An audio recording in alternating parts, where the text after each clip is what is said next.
মন থেকে হৃদয় থেকে আল্লাহর একটা ডাক দেন, বলেন আল্লাহ। আরো হৃদয় থেকে, হৃদয়ের গহীন থেকে ভালোবাসা, মনের মাধুরী মিশিয়ে হৃদয় নিংড়ানো সব ভালোবাসার উচ্ছ্বাস ছড়িয়ে আল্লাহর ডাক দেন, বলেন আল্লাহ। আরো জোরে ডাক দেন, বলেন ইয়া আল্লাহ। কেউ যদি জীবনে একবার বলে লা ইলাহা ইল্লাল্লাহ দাখালাল জান্নাহ, তার যদি পাপ থাকে, অন্যায় থাকে, ওই পাপ আর অন্যায়ের শাস্তিগুলার পরে কোনো না কোনো দিন আমার ওই বান্দা জান্নাতে ঢুকবে। কোরআনে আছে নবীজির সামনে প্রত্যেকের আমলনামা খোলা হবে। ওয়াজিনা বিকা আলা হাউলা'i শাহীদা। নবীজিকে আল্লাহ বলছে আপনার সামনে উপস্থিত রাইখা আমি দেখাবো। নবীজি আমলনামা দেখে আল্লাহর নবী জিজ্ঞেস করবে, উম্মত এটা কি?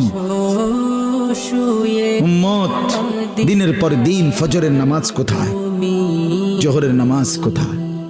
উম্মত 30 বছরের ব্যবসার মধ্যে একটা হালাল নাই।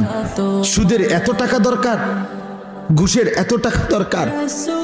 উম্মত যৌবনের পুরাটা সময় মোবাইল দেখে, ছবি দেখে, নাচ গান দেখে, উলঙ্গ দৃশ্য দেখে নষ্ট করে ফেলেছ। আজ আমি কিসের সুপারিশ করব উম্মত? আমি এটা নিয়ে আমার আল্লাহর সামনে কেমনে দেখাবো? আমি কিভাবে বলবো?